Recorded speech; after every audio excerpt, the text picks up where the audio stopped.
بسم الله الرحمن الرحيم كلنتي وعن daawadayaal meel kasta aad joogtaan bana kuna soo durka barnaamij gaar ah oo maanta aan ku marti qaadnay amaba uu marti inagu yahay Dr. Cali Ciise Cabdi oo kamid ah aqoon-yahanada Geeska Afrika dhaqaalaheeda wax laga weydiiyo barnaamijkan waxaan dulucdiisa iyo ujeedadiisuba ay tahay inaan la qaybsano aqoontiisa iyo khibradiisa waaya aragnimo ee dhanka dhaqaalaha Dr. Cali Ciise Cabdi waxa uu agaasimo guud ka yahay macadka tababarada dhanka dhaqaalaha iyo siyaasadda ee bariga Afrika waxa uu sidoo kale doctorku ka soo shaqeeyay jaamacado badan oo ku yaala dalka Mareykanka oo wax ka soo dhigay waxa uu muddo dheer doctorku la soo shaqeynayay sanduuqa dhaqaalaha adduunka ee loo yaqaan IMF-ta waxa uu sidoo kale doctorku xilligii Soomaaliya ka soo shaqeeyay bangiga dhexe ee Soomaaliya waxa uu khibrad iyo waaya aragnimo dheer u leeyahay arrimaha dhaqaalaha ee Geeska Afrika doctor marka hore ku soo dhawow barnaamijkan gaarka iyo Royal TV bismillaahir rahmaanir rahiim Cabdiraxmaan marka hore waan ku mahadinayaa fursadan qaaliga ee aad suura gelisay inaanu ummadda Soomaaliyeed ama meel kasta ay joogaan bari Soomaal cidda waxaan filayaa Royal TV waa kuwa ugu qiimo hore ugu qaayroon dadku aad u xiiseeyaan marka anigu waa marka hore mahad gaar oo qaali aan idin soo jeedinaya inaad awoodda nasiiseen aanu dadka bal ismaqalno ugu horeyn bal doctor waxaad faahfaahin guud naga siisaa dhawaan waxaad tagtay dalkii muddo dheerna waad ka maqnayd waxyaabaha aad dalkii kala soo kulantay farqiga u dhaxeeya fikradda aad markii hore ka aaminsanayd iyo sida uu wadankii yahay haday tahay dhanka horumarka iyo dib u dhaca intaba iyo shirkii taleex ee aad budigaha ka ahayd ama bashir gudoonka ka ahayd muddadii uu bilowday waqtiga ergooyinka ka soo qayb galay waxyaabaha lagaga wada hadlay bal marka hore aan mahmaah Soomaaliya ku bilowday aan idhaan waxay yiraahdeen aba school meel ma wada joogo warna iskuma seegana ummadda Soomaalidu meel ay joogtaba waa dad warbaahinta la socota waa dad aan waxba ka dahsoonayn sidii hadda aad u sheegtay anigu muddadii 5-6 sano ugu dambeysay waxaan ka hawlgalaa Geeska Afrika horteedna waxaan u badnaa shaqooyin isdaba joog oo aan ka qabanayay deegaanada tan bariga Afrika 3 sano waxaan joogay Uganda oo aan dawladda halka ka sugan dhaqaalaha la maamulay 3 sano Ethiopia aan joogay 3 sano waxaan joogay Tanzania hadda intii aan 6 sano ku soo maqnaa deegaanka saldhigaygu Addis Ababa ahaana waxa ay suurta gashay inaan safaradaydu uma badnayn Soomaaliya laakiin mas'uuliyiinta Soomaaliya ka shaqeynaysay mid koonfur mid waqooyi mid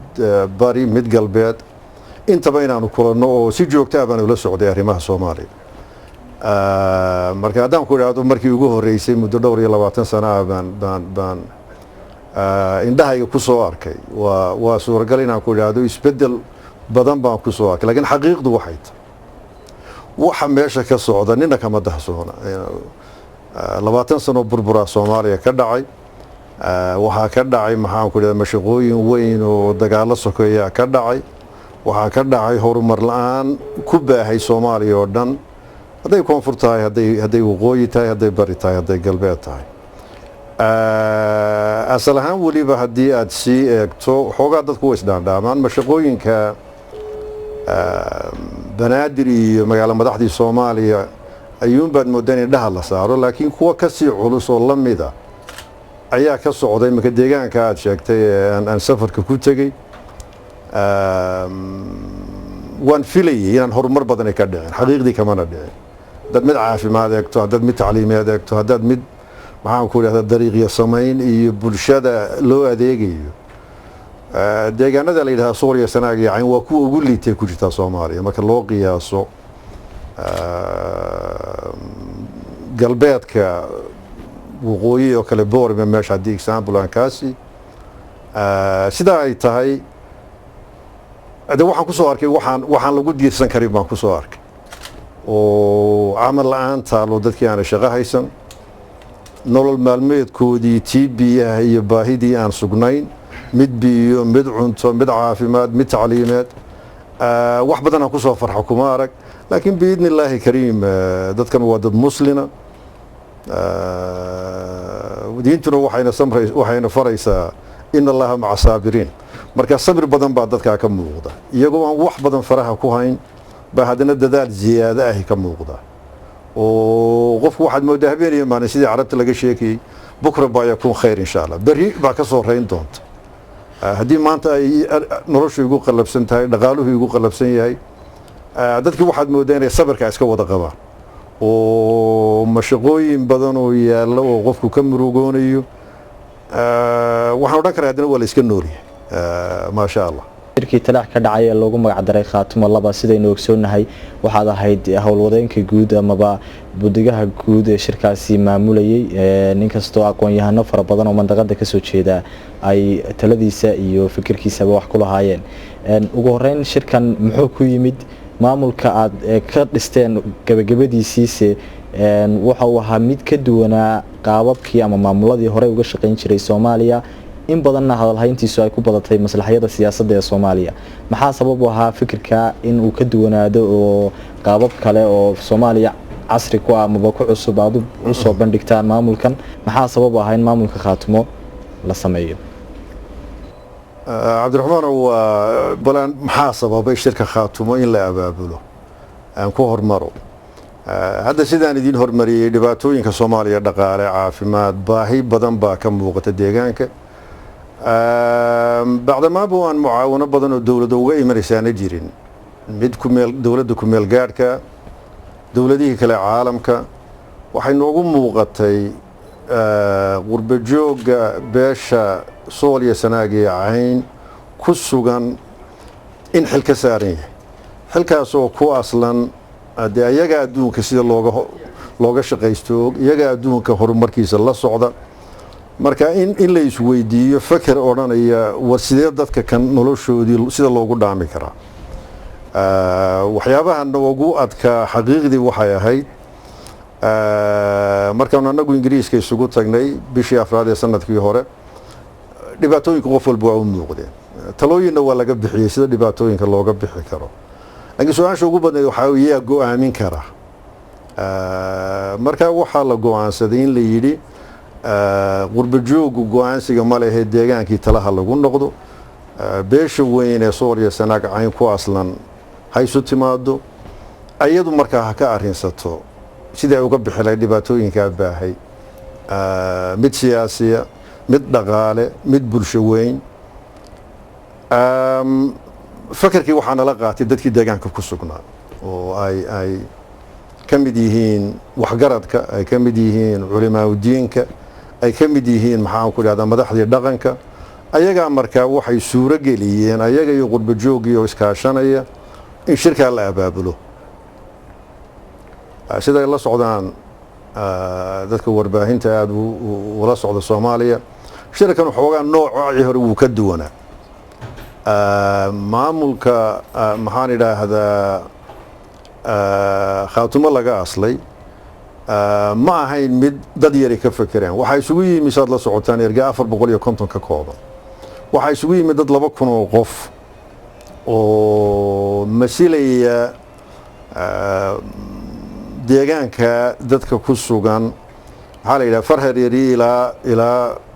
shiidaliba marmar lagu naanaysaa qof meel walba waa laga yimid waxaa joogay cuqaashi waxaa joogay baac mushtarki waxaa joogay nin garboodkii waxaa joogay isimadii beesho dhan cidi ka maqnay marka dadka kan meelaha kaga dacwiyay dad yar baa meesha isugu tagay waxaan oran lahayn walaalayaal karaamo la'aanta laga daayo shirkan wuxuu ahaa aniga fakarkayga shirarkii ugu qaalisanaa uguna macno badnaa ee Soomaaliya gudaheeda lagu qabtay 20 sano dambe 4 nin kama talinayn 120 nin kama talinayn 200 kama talinayn 500 kama talinayn beesha halka ku tashatay cid u maqnayd nin oranaya mahana ka maqnaa maahin ma jirin fakarkayga marka waxaan oran karaa oo xaqiiqdii marag ma doonta haddii loo qiyaaso shirarkii hore ee maxaan ku dhahaa beeshu qabsan kartay ama beelaha kale qabsan jireen kii burca ka dhacay kii boorame ka dhacay kuwa xamar ka dhacay kuwa Kismaayo laga abaabulayo wax kan u dhigma oo la barbar dhigi karaa ma jirin maxaa jira dadka kan iyagoo maskaxdoodii la kaashanaya iyagoo fakarkoodu xor ah bay waxay go'aansadeen inay maamul madax banaan samaystaan qaabka iyo nidaamka aad maamulka u dejiseen oo ka duwan maamuladii hore Soomaaliya maxaad uga jeedintaa cabdiraxmaan waxaa looga jeeday waxaanu anagu nahay dad mufakiriina oo leh waxa kan waxa ku aslanaadeen nidaam dimuqraadiya bacdamaaba aan weli baarlamaan sool iyo sanaag iyo cayn dooratay aanu jirin bacdamaaba aan axdigii lagu dhaqmi lahaa aanu weli la dhammaystirin waxay noogu muuqatay wax kooban oo lagu meel gaadho inuu maamulkan ka koobnaado haddaad eegto waxa Soomaaliya ku cusub waxa weeye madaxtooye wareegta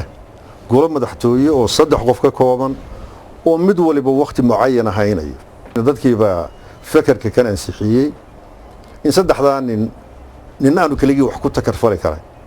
marka inuu si wada jira fakar lagu maamulo laga midaysan yahay waxa kale oo laga digtoonaa markan waa laga digtoonaa nin intuu kursi fadhiisto Afrikaan waa la yaqaan wax ka dejin la waayo anagu waxaanu ku leenahay madaxdanaga golaha madaxtooyada waqtiga muayyanka markuu idin ka dhamaado walaalayaal doorasho rasmi ah u galeena baarlamaan baa la sameeynaya kursiga adinku ma lihidinayeen ee bulshada u adeegaysan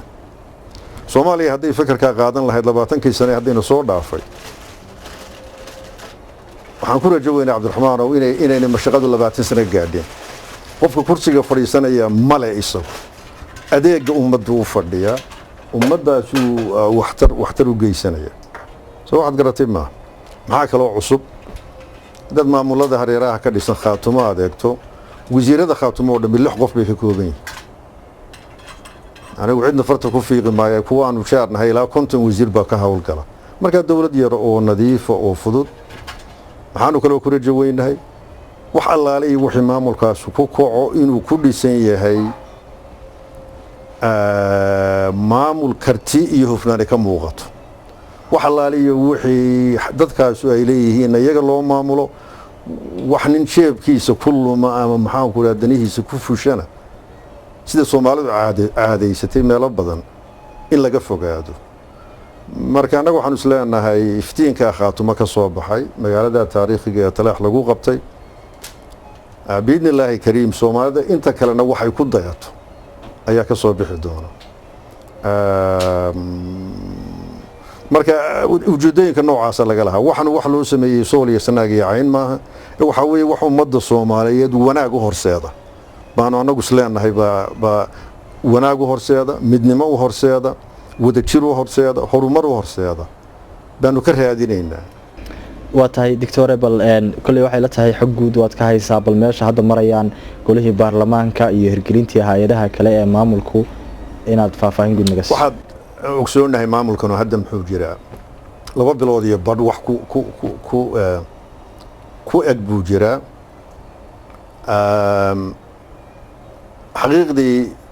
wax qabad hadda lagu diirsadana way qabteen oo ay ka mid tahay maamuladii degmooyinka inay qaar durba magacaabeen oo meel gaarsiiyeen waxa ay u hawlgelayaan sidii ay nabad ugu noolaan lahaayeen dadka jaarkooda ummadoodana nabad ku waari lahayd waxa la ariyo wixii tacaddi ee hadda lagu sameeyay ummadana lagaga bixi lahaa xaqiiqdu soo waxay tahay Soomaalida waxa jira maba dhalan dhowtaysan oo kaay hadee balan waqti siino ay ku muuqato waxtarkooda iyo waxqabadkooda 18 bilood ee lagu jiro maxaan ku yiraahdaa ku meel gaadhka ama gudaheeda inuu xisaabtami doonaa ama gadaasheeda marka waqtigu dhamaado la oran doonaa khaatumo maxay qabatay waqtiga inta waxaan ka fikirkaygu wuxuu oranayaa dawlad lagu miisaami karo lagu qiyaasi karo 2 bilood degdeg badan baa ku jira marka waqti aan siino insha Allah waa tahay doctor sida xogo hoose aan ku helayno waxa jirta shirar Soomaalida hore lagu qabtay oo ka horeeyay shirka Ingiriiska oo doctor Cali ahaan aad ka qayb gashay ma la oran karaa marka la eego shirkii Khaatumo laba ee maamulka Khaatumo ka soo baxay iyo qaabka aad u dhisteen maamulka Khaatumo marka la eego waxaad ogeydeen qorshayaasha Ingiriisku qorsheynayo iyo in talada dhaqanka loo ceelinayo arrimaha Soomaalida Cabdiraxmaan waxyaabo badan oo tuhun galiyay baa jira idinkana tuhun idin galiyay oo oranaya Khaatumo xagga Rabbi baa laga wataa annaga fikirku naga babayman wixii ka hor yimaadana cid kale la xisaabtamayaan annaga naga koreeyo su-aashaada haddaan kusoo dhawaado xaqiiqdu waxay tahay waxay khaatimo shirkeeda iyo abaabulkeeda iyo samayskeeduba ku aslanaa wax bani aadamku meeluu joogaba uu garan karo oo ah xorriyatul qowl buu qofku leeyahay inuu danihiisa ka tashadaa u bannaan hadduu weliba ku taagan yahay cidna dhib u geysan maayo dariskayga inaan nabad kula noolaadaan doonaya waxaan doonayaa inaan wanaag iyo maxaanku idhaahda horumar la wadaago marka annagu marnaba shir soo socdo ingiriisi iyo mid turkiya iyo kamaanaan fakere waxaanu ka fakeraynay dadkiina u muuqatay nalana qaateen waxa kan bani aadamku isagaa u leh xaq u leh inuu dowladdiisa taabto inay isaga u adeegto inaan cid kalena mataqaanaa amar ku tukaalayn arrimihiisa marka waxyaabaha ilaahay isku beegbeegayuunba adigu ka fikirtee annagu waxaanu is leenahay basic human right wax la yidhaahdo ayay khaatuma ku aslanta waxaan bani aadamku qofna ka baryahay inuu xaq u leeyahay maraykankaa sidaa ku aslan dowladda maraykan baa la yaqaanaa laakiin state baa jira stateka waxaa ka hooseeya maamul gobol baa ka hooseeya maamul degmaa ka hooseeya marka baltuunka haddaadna gelinaysaan xagga rabbina laga wato aan kugu mahadinaya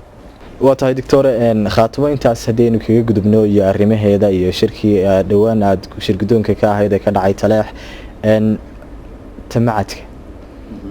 qaab nooceeya ayuu u shaqeeyaa macadkan dhaqaalaha iyo siyaasadda ee bariga africa waxyaabaha ugu badan uu qabtana maxaa ka mid ah macadka waxaa markii hore loo asaasay haddana uu howlgalaa waxaa weeye sidii horumarka dhaqaale siyaasad wada noolaansho nabad ku aslan geeska africa uu wax uga qaban lahaa macadkan wuxuu ka kooban yahay dad la yidhaahdo associates of ingiriiska oo taqriiban 25-30 nin ka kooban iyo hablaba haweenba leh dadkaasna waxay isku xusheen waxaa weeye marka hore dhalasho ay u dhasheen geeska africa inta badan aan odhan karaa 70 ilaa 80 waxaa ku jira niman suudaaniyiina waxaa ku jira niman ugandanis waxaa ku jira kenyans waxaa ku jira soomaali badan baa ku jirta niman Ethiopia u dhashay baa ku jira marka ujeedada laga leeyahay waxa weeye war adduunka haddaad eegto dhaqaalihiisa Afrika la yasaa oo la yiraahdo maxaa horumarkeeda dib u dhigay Afrika marka la eego waxaa dib loo isha aad loogu fiiriyo geeska Afrika meesha tangaajada badan iyo haraadka badan iyo dhibta iyo halaaga iyo dagaalku habeenii maalin ka taagan yahay maxaa sababay marka ujeedada ugu weyn ee macadkan loo sameeyay waxa weeye inuu ka hawlgalo arrimaha noocaas hadduu xagga nabadda wax ka qaban karo hadduu xagga horumarka dhaqaale wax ka qaban karo hadduu mid bulsho wax ka qaban karo intaba waanu u hawlgalaa arrimaha laakiin takhasuska aanu leenahay waxa weeye waxa la yiraahdo maamul wanaagga dhaqaalaha hadda muddo 6 sano ugu dambeeyay macadka laftiisu waxa uu u qabtay tababaro fara badan dalalka geeska Afrika khaasatan waliba haddaad Soomaaliya iyo South Sudan aanu nidhaahno oo isdaba jooga oo ama qolad baananka ka shaqeysa ama qolada wasaaradaha miisaaniyadda iyo dhaqaalaha ka kooban muddo 20 sano miisaaniyaddii ugu horeysay ee Soomaaliya Muqdisho lagaga dhaqmo ama koonfur Soomaaliya macadkana sameeyay waxaanu keenay dad dhowr iyo 10 qof aanu Addis Ababa training ugu qabanay markaanu tababarkii u dhameynay waxaanu warbil miisaaniyad u sameeyay deegaanka waa tii koowaad ee baarlamaanka la geeyay dawladdu ansixisay lagu dhaqmay sidaas ilaa 2012 miisaaniyaddii labaad baanu la sameeynay macadku la sameeyay ayaan darada wali baarlamaanku ma ansixinta waxaan ku rajo weynahay inay nala qaataan oo la ansixiyo oo ku hawlgalo dawladda ku meel gaarka Soomaaliya shaqooyinkan qabana waxaa ka mid ah si dhaqaalaha la isugu furfuri lahaa geeska Afrika oo dhan bani aadamku busharadiisa ilaa boosaaso maxaan ku yiraahdaa ilaa meesha u dambaysa Suudaan nin waliba meesha wax ka gadanayo xor u ahaan lahaa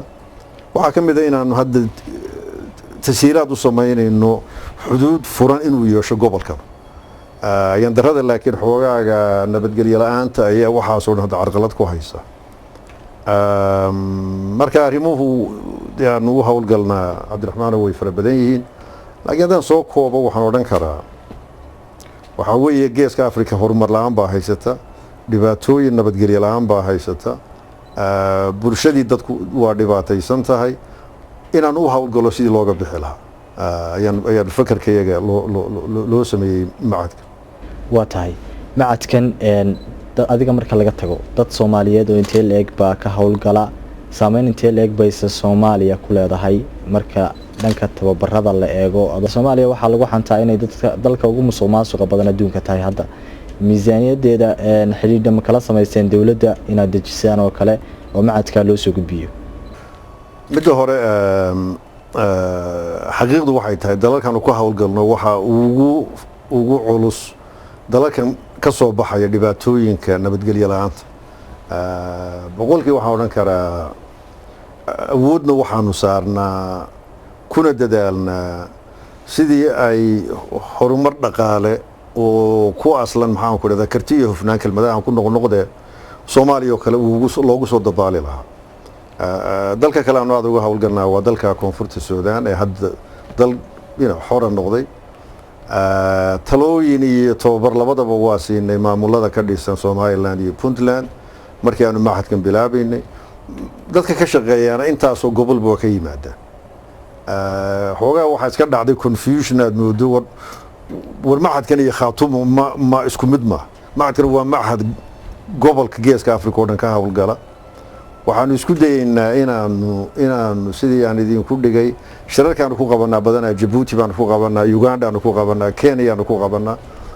hawsha ugu culus ee hortaala aanu doonayna inaan wax ka qabanno waxaa weeye geeska Afrika oo dhan in loo sameeyo bangi horumar loo sameeyo. marka mid xamar ku aslan maaha, mid Djibouti ku aslan maaha, waa mid geeska Afrika oo dhan la doonayo in lagu maalgeliyo oo dhibaatooyinka dhaqaale lagaga saaro. waa tahay Soomaaliya waxay ku jirtaa wadamada ugu hooseysa marka la eego dhanka dhaqaalaha. hadda qiimeynaha adduunka la sameeyo sidee lagaga soo saari karaa heerka ay Soomaaliya kaalinta ugu hooseysa kaga jirto adduunka? qaabkeesi loo kobcin karaa dhaqaalaha Soomaalida iyadoo aynu ogsoonahay oo Soomaaliya daraasado badan oo lagu sameeyay lagu sheego inay wadan hodanka ah dhanka shidaalka iyo macluumaad kale oo fara badan oo dhanka khayriga ku saabsan ay ku jiraan dhulka Soomaalida. waxbana waa su'aal quman weeye. waxaan filayaa waxyaabo iska indhaheen horteeda yaalina way jiraan oo loo baahan yahay wax laga qabto. waxyaabo u baahan maalgelin iyo maamul wanaag iyo kuwaasuna way jiraan. haddaan ku hormaro waxaan isleeyahay bal marka hore in la helo dawlad Soomaaliyeed oo qaran dhan ka fekeraysa, aan qabiil ka fekerayn, oo aan jilib ka fekerayn, oo aan magaalo ka fekerayn, oo ku salaysan dawladdaas inay wanaag iyo horumar la doonayso bari Soomaaliya dadka ku dhaqan. waxaan ku idhaahdaa asxaabteyda aan wada shaqeyno iyo kuwa meel durugsan joogaba war qofka gabadha 20 jirka ama wiilka 30 jirka ama ninka 30 jirka ee boorame ku aslan ka berbera jooga, Boosaaso jooga, Baraawe jooga, intuba isku baahi bay qabaan. nabad bay u baahan yihiin, horumar bay u baahan yihiin, caafimaadkooda iyo nolol maalmeedkooda wax sugay u baahan yihiin. marka inaynu toobto balgaranno ummad ahaan iyo maamul ahaanba waxa aan anagu isla jecelahay baan shaarkayga la jeclaanaya. maxaan idhaahdaa dawlad sidaa u fekerayso oo aan dan gaar ugu adeegan in la helo. qodobka labaad ee loo baahan yahay waa maxay? ummadda Soomaaliyeed sida aad mar dhaweyto carabka ku dhufatay waxa ku baahday wax musuqmaasuq leeyahay. waxa isku lumay wixii qofku uu lahaa iyo wixii qaranku uu lahaa. marka waxa loo baahan yahay maamul yiraahdo war waxa diinta ayna faraysa, dhaqanka ayna faraya, aqoonta bani aadamka ayna faraysa, war waxaan anigu maleehi ee mas'uuliyad weeye la ii dhiibto aan qof kale u hayaa. marka anagu waxaanu aad iyo aad ugu dadaalnay markaan miisaaniyadda maamulkeeda iyo tababarka iyo ka hadlayo waxaan saaba u cuslayn war waxaan aan jeebka gashanayo anaa u dhidido anaa u shaqaystay iyo wax kale oo ammaano la ii dhiibay oo la yidhi bani aadam u maamul. nin ra'iisul wasaare ka ahaan jiray Soomaaliya wala dhageystayaashiina qaayali mabay soo gaadhin Cabdisaaq Xaaji Xuseen loo oran jiray ayaa kelmadan kartida iyo hufnaanta ku dhaganaan jiray. marka war cashuur laga qaadayo islaan xaaba dhabarka ku sida oo qof loo dhiibay mas-uul oo la leeyahay wax ugu qabo dadka marka uu ku takarfalo ama maxaan ku dhahdaa wax si shakhsi u isticmaalo haddii adna waad garanaysaa ninkii fikrayahana wuu garanayaa in ifkii aakhiraba lagu gubanayo marka waxaa loo baahan yahay bani aadamku barota in la kala soocaa wixii isagu lahaa iyo wixii qaranku lahaa haddaan ta saddexaad ku idleeyo waxaa loo baahan yahay si loo gaadho horumarka aad sheegtay bal inaynu xoogaa howlkarnimo muujino khayraadka aad sheegtay mid badda ku jira mid beriga ku jira mid dhulka ku jira inaynu bal sidii aynu ula soo bixi lahayn aynu fakarkiisa la nimaadno dalkan Soomaaliya dhibaatada ugu weyn ee haysta waxaa weeye dadkii xoogaa aqoonta lahaa baa ka baxay malyan iyo barka labada malyan ee Soomaaliya adduunka daafadaheeda jooga waxaa ina looga baahan yahay dalkuna xaqiiqdii uu tabayaa inay aqoontoodii iyo tacliintoodii kula soo noqdaan dalkooda horumarkiisa ka qayb qaataan biidnillaahi kariim waa tahay doctor waxaad muddo badan la soo shaqaysay sanduuqa dhaqaalaha adduunka ee IMF ta loo yaqaano isla markaana ilaa iyo hadda aad kala talisaa sidaan ogsoonahay arrimaha dhaqaalaha iyo qaabka hay'ad dawladaha bariga Afrika loo caawinayo sanduuqaasi qaab nooceeya buu u shaqeeyaa Soomaaliya si saameyn intee leey ku leeyahay dadka dawladii Soomaaliya si xilliga ay jirtay xilli nooceeya ka dhaxeeyay waxaan filayaa sanduuqa lacagta adduunka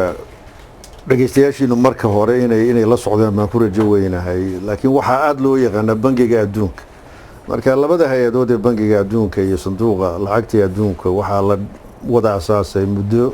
60 sano horteeda sababta loo asaasay waxay ahayd dalalka soo kobcaya ama dhaqaalahoodu aanu heerka la doonayo soo gaadhin in wax lagu taro haddaan ku soo noqdo sanduuqa lacagta adduunka hadda hawsha uu qabtay ugu ballaaran Afrikaba kama qabto berigii hore Afriku aad ugu fooganaa hawlihiisa hadda wuxuu ka hawlgalaa Europe dalkan la yiraahdo arrimaha kan deynka laga bixinayo dalkan Greece iyo Ireland iyo Portugal iyo nimankan billions ka siinaya uu weeyay sanduuqa lacagta adduunka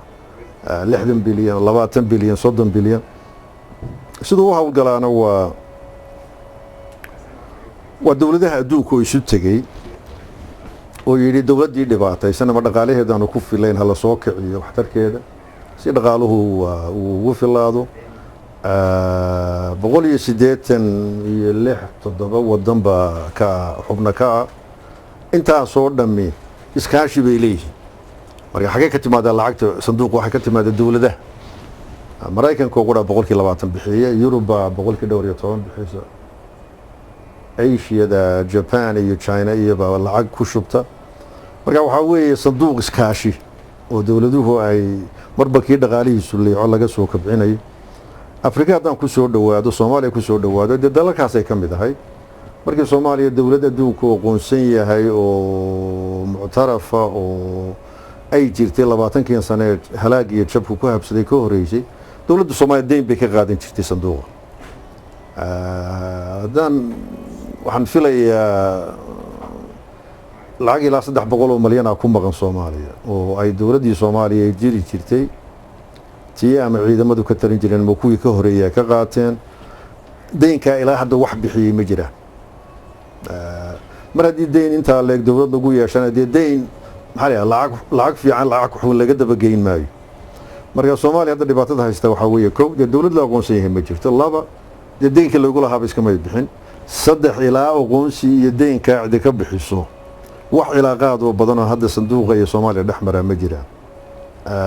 waxa quraysiin karaan waxa weeye mucaawanada dhaqaalaha laga talin karayo ayadana faa'iido badan laga ma helo marka hore waa in la helaa dawlad la aqoonsan yahay oo xubin buuxda ka noqota sanduuqa waa maxay farqa u dhaxeeya marka deeqahan hadda hay'adaha iyo UN-ku ay siiyaan ama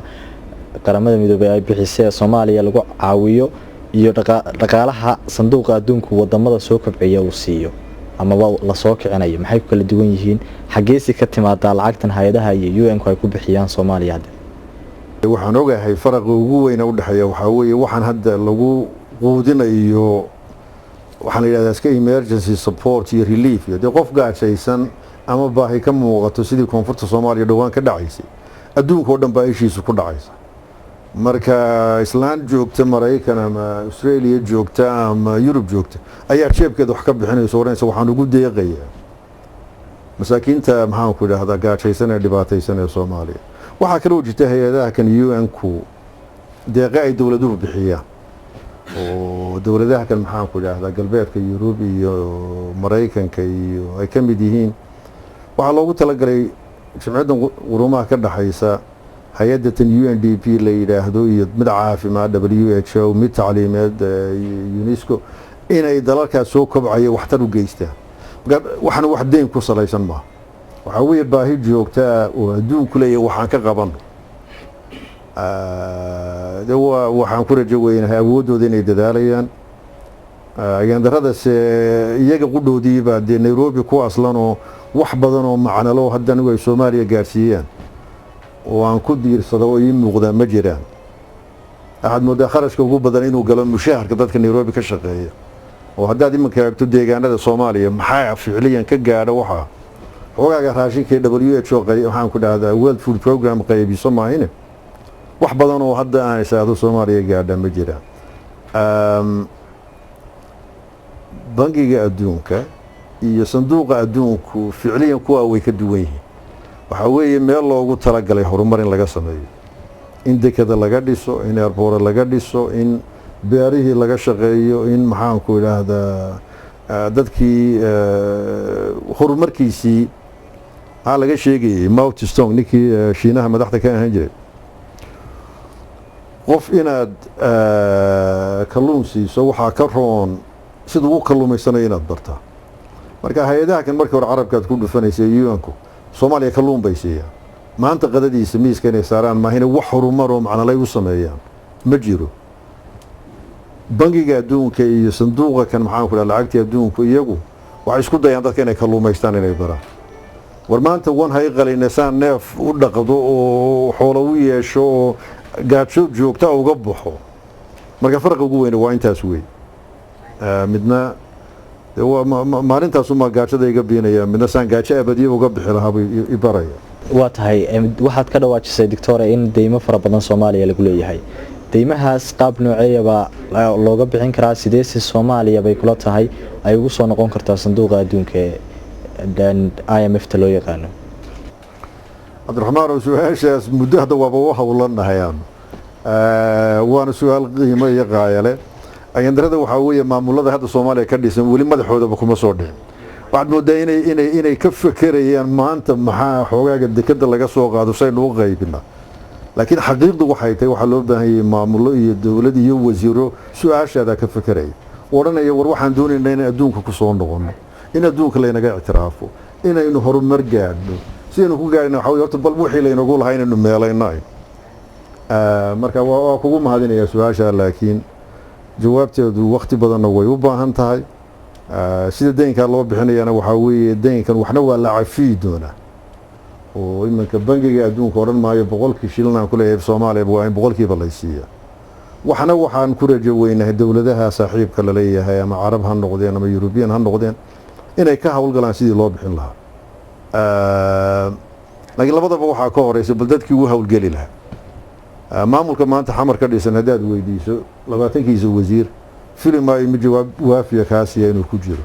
waa mahadsantahay doctore maxaad nooga sheegi kartaa maadaama aad tahay agaasimihii guud ee macadka tababarada iyo siyaasadda dhanka dhaqaalaha ee Afrika kaalmaha ay ku kala jiraan dhanka horumarka dhaqaalaha wadamada Afrikaanku marigu xaqiiqdii fursad baa ilaahay siiyay 30 sano la soo shaqeynay maxaan ku idhaahdaa sanduuqa adduunka inaan Afrika ugu ka shaqeynay Latin America ka soo shaqeeyay dalalkan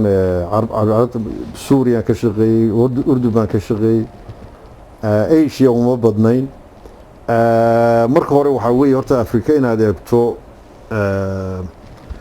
dalal baa jira loo oran karo way soo kobcayaan South Africa oo kale iyo Botswana oo kale iyo Mauritius oo kale iyo ma aha wax loo qiyaasi karo nidaam ahaan Soomaaliya iyo dalalkan lagu gaajoonayo geeska Afrika waxaa jira dalal la yidhaahdo dhaqaalahoodu wuxuu ku aslan yahay ama batrool ama gaas ama bensiin iyo qudhoodu xoogaa iska roonroon. Angola ka mida, Nigeria ka mida, waxaa ka mida maxaan ku yidhaahdaa dalalka petroleumka North Africa oo dhan way leeyihiin. Gabon baa ka mida, kuwaasuna maasha Allah bay joogaan inkastoo xoogaa musuqmaasuqa ku baaho marka dal batrool helo waxa ugu horeeya wixii xoogaagaasa la boobaa la isku qabsadaa. dalal hadda maamulkooda dhaqaaluhu horumar u fiican sameeyey baa jira. dalkan aan joogno Kenya ka mida, Tanzania ka mida, Uganda ka mida. anigu Kenya badan hawlahaygu kama shaqayn laakiin saan idiin sheegay Tanzania iyo Ethiopia iyo Uganda saddexdaba dhaqaaleed waxbaan ka soo maamulay.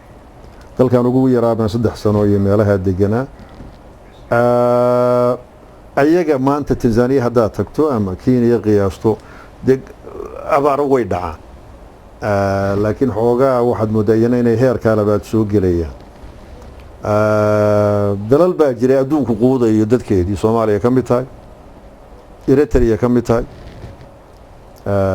dhowr kale oo Sierra Leone iyo Liberia iyo dhibaatooyinka dagaalada ku soo burburayna waa jiraan.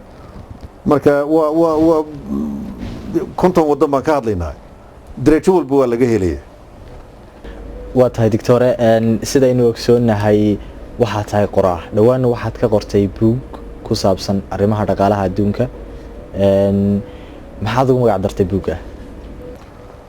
waxaan buugga kanu xaqiiqdu waxay tahay kii koowaad maaha. anigu ilaa muddo 20 sano 30 sano wuxuun baan dhaqaale ku qorayay. kan hadda aad carabka ku dhufatay aad madaxa ku haysaa waxaan jeclahay inuu yahay kuwa aslan maamulka dhaqaale ee maxaan ku dhahdaa Soomaaliya sidii loo wanaajin lahaa, sidii dhibta looga saari lahaa. waxa uu buugu soo koobaya ama eegaya 60kii sano ee Soomaaliya dawladda ahayd maamulkeeda dhaqaale sidoo ahaa, wixii daldaloolay ka muuqday, wixii wanaag ee ka muuqday. marka xaqiiqdu waxay noogu muuqatay ilaa isbedello badan ka dhaca oo isbedeladaas ay ku salaysan yihiin intaan sheegay maamul wanaag, karti, hufnaan, xatooyo maxaan ku yiraahdaa xoolo qaran oo laga fogaado